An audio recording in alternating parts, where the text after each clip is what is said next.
Sejam bem-vindos ao devocional Princípios de Vida. Vamos para mais um café.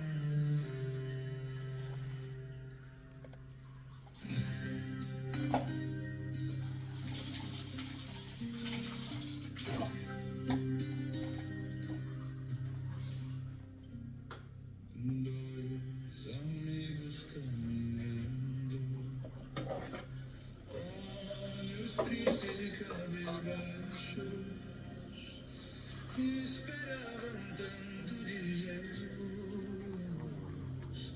não esperavam sua cruz. Ele então se aproximou, ninguém o reconheceu.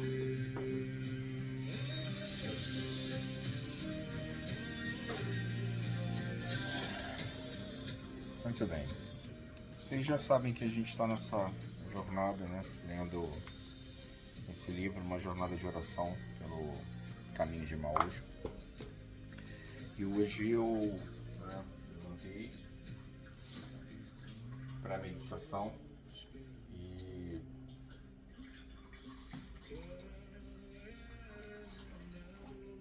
hoje eu fui ler o capítulo 3, né?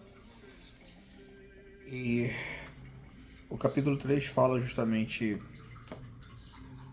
de uma forma bem direta sobre a questão das expectativas e de como isso afeta, né, os nossos relacionamentos na comunidade. Ele retrata de uma forma que eu nunca havia pensado, né, sobre a maneira como a gente projeta as coisas, né? Projeta as pessoas e projeta até mesmo a nós mesmos. E o problema é que essa expectativa ela é muitas vezes irreal, é inalcançável, é algo que não se consegue realizar. Ele fala sobre a questão do afastamento, sobre a questão da reaproximação, fala sobre os ciclos. E tem uma parte que eu achei bem interessante, né? Quando ele fala que eles se afastam de ambos, de Jerusalém e da comunidade, mas é justamente no momento em que eles se afastam que Jesus se aproxima. Aqui ele está falando sobre essa questão do resgate, né? E também está falando sobre a questão de nós vivermos uma dualidade, essa necessidade, né, que temos de nos afastar e de nos aproximar ou reaproximar, sem que a gente traga culpa por isso, né? E que os nossos ciclos também funcionam nesse relacionamento com Deus, tá? Tem hora que nós nos sentimos afastados, nos sentimos abandonados, nos sentimos, né, de certa forma sozinhos, e esse sentimento ele muitas vezes é provocado por mortes de idealizações que tivemos. Uma coisa que ficou aqui bem evidente, né, é que a expectativa ela cria na gente uma frustração maior do que deveria criar, né?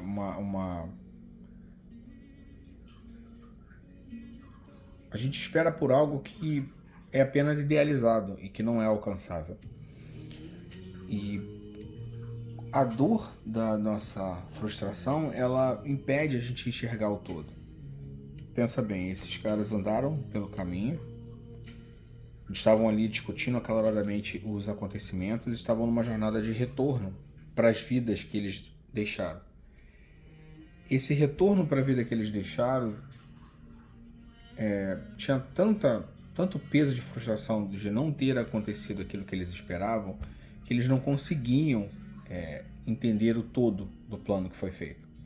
Então Jesus se aproxima deles, ele é um estranho que eles realmente não reconheceram, entra no meio da conversa E é um tema bem interessante que ele aborda aqui, que os relacionamentos hoje eles mudaram muito. A hospitalidade, ela vem deixando de ser exercitada. E, consequentemente, isso nos coloca em algumas armadilhas, que a gente deixa de ter contato com o novo, a gente deixa de ministrar sobre o novo. No geral, se eu estivesse discutindo o que ele aborda aqui com um amigo, um determinado tema, e alguém de fora vem e tenta entrar nesse assunto, a maioria das vezes as pessoas vão achá-lo um intrometido. E, de alguma forma, vão tentar retirar essa pessoa da discussão que está acontecendo ali. Aqui, né, como existia ainda um grande exercício de hospitalidade, que é uma coisa que a gente percebe muito nas gerações passadas, né? Eles não só conversaram e explicaram para o estranho o que estava ocorrendo, como também ouviu dele algumas questões que eles passaram a razoar no coração deles. Eu peguei um versículo aqui e separei, né, um parágrafo, desculpa, e ele coloca aqui: Cleópatra e seu companheiro se aproximaram de Jesus pelas expectativas que tinham na esperança messiânica, que possuíam em relação a ele. Porém, fica muito evidente pelo texto que eles desenvolveram uma expectativa equivocada.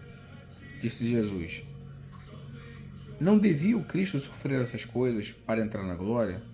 E aqui ele faz um ressalto. O problema das expectativas é que elas vitimizam não apenas quem as possui, mas também quem são alvos delas. Então, o que passava no coração deles colocava eles numa postura de vítima, e também a Jesus, que na verdade ali era o grande, né, a grandiosidade do evento é justamente o acontecimento, a consumação de tudo aquilo que Jesus precisava fazer e realizar em poder era justamente a crucificação. O objetivo dele era esse, mas essas pessoas tinham no seu coração um objetivo diferente e jogaram essa expectativa de algo diferente em cima de Jesus. E Jesus cumpriu exatamente o que precisava cumprir, só que eles ainda não haviam entendido. E quando esse estranho fala sobre isso, né, eles arrasou em isso, continuam, né, na caminhada, continuam conversando. E no coração deles, as coisas começam a mudar. Eles foram tão hospitaleiros e foram tão acolhedores com essa pessoa que quando chegou no local onde eles deveriam chegar, Jesus ali deu para eles uma ideia de que ele iria seguir viagem, que não ia ficar ali com eles, né? Que ele ia continuar a jornada, ele ia para outro lugar, ali era caminho, né? E não pouso. E aí eles insistem para Jesus ficar. Ainda não sabiam quem era, ainda não tinham noção de quem ele era. E falaram: não, olha, já tá tarde, você vai caminhar aí, você vai, né, andar sozinho, tá tarde, já tá chegando a noite, fica aqui e amanhã você segue viagem.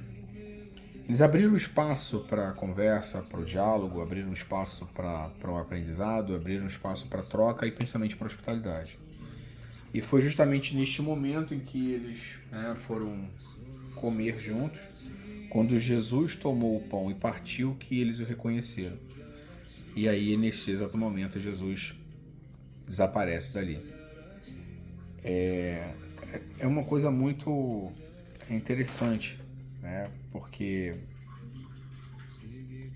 mostra a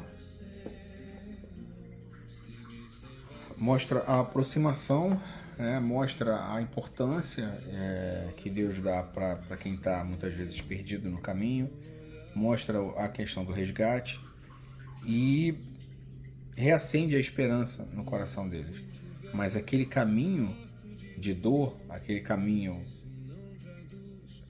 sozinho, né, de retorno para as vidas antigas, para as coisas que ficaram para trás, foi necessário eles fazerem, para que neste exato momento em que isso aqui ocorre, eles tivessem essa revelação de entender que não, a coisa não acabou, né?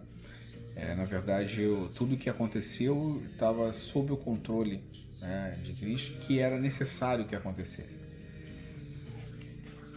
O livro tem tantas reflexões possíveis nesse capítulo que eu teria que gravar muitos devocionais, né? Cada parágrafo que você lê fala sobre acolhimento, sobre afastamento, sobre a questão do diálogo, né? Sobre a questão do respeito com o próximo e sobre a questão do respeito com a realidade, para que a gente não viva em cima de expectativas. Não é porque a gente está numa comunidade cristã que a gente vai depositar em cima das pessoas as expectativas de que elas são perfeitas e de que elas já foram tratadas. E isso falou muito comigo, porque determinadas coisas acontecem muitas vezes no seu ciclo, né, de relacionamento, de amizade, de coisas de empresas, coisas que você está ali com pessoas cristãs. E aí, alguns acontecimentos, eles não correm como você espera. E aí você deposita toda essa frustração no outro, que você acha que não está preparado para aquilo, ou simplesmente porque ele não faz as coisas da forma como você esperava. Mas o problema, muitas vezes, não está no outro, está na expectativa que você colocou sobre ele. E a comunidade, ela é um ideal, né? A vida cristã, ela é um ideal. Você tem um direcionamento, você tem um comportamento que normalmente você espera. Mas não significa que isso vai ser realidade o tempo todo, porque nós também erramos. E quando nós temos uma expectativa muito alta sobre nós mesmos, é que vem esse sentimento de frustração, né? Porque eu não vi isso, porque eu não percebi isso, porque eu não fiz isso. E isso também é muito ruim. Tanto o que você deposita nos outros, às vezes terceirizando, quanto aquilo que você deposita em você mesmo de expectativas. E aqui ele fala, né, e nos dá esse ponto de reflexão de que não vai haver jornada perfeita, né? Todas elas vão ser feitas de aproximação, afastamentos, de rotinas que muitas vezes vão ser quebradas, expectativas que não vão ser alcançadas, mas o importante é a gente entender que faz parte. E a gente vive num mundo imperfeito, né, com pessoas imperfeitas, somos imperfeitos. Isso não é desculpa, né, para você se acomodar, mas também não pode ser objeto de autoflagelo, né? Não pode ser objeto de transformar essa decepção, né, que a gente muitas vezes pode ter com os fatos e com as pessoas em uma desculpa para a gente não caminhar mais. Porque aí sim, isso acaba virando um escudo, né? Isso vira covardia. Existem coisas que ninguém vai conseguir fazer por nós, somente nós mesmos podemos fazer. Assim como existem coisas que ninguém vai poder fazer pelo outro, eles mesmos vão ter que encontrar ali as suas maneiras de resolver aquelas questões e conseguir sair muitas vezes do buraco, né, que entra, ou dos buracos, a gente conseguir sair do buraco em que a gente entra. A boa notícia é que Jesus, ele sempre tem a mão estendida e ele sempre quer que a gente volte para os trilhos e para a jornada original, para cumprir o propósito que ele colocou sobre as nossas vidas ou sobre o nosso caminho.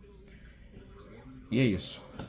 Amanhã a gente volta para mais um capítulo de uma jornada de oração pelo caminho de Emaús. Que Deus abençoe o seu dia, que Deus abençoe sua semana, sua família, seus projetos, seu trabalho, e que, em nome de Jesus, cada um de nós consiga ter essa experiência de sermos interceptados por Jesus no caminho em que a gente se encontra. Deus abençoe a todos.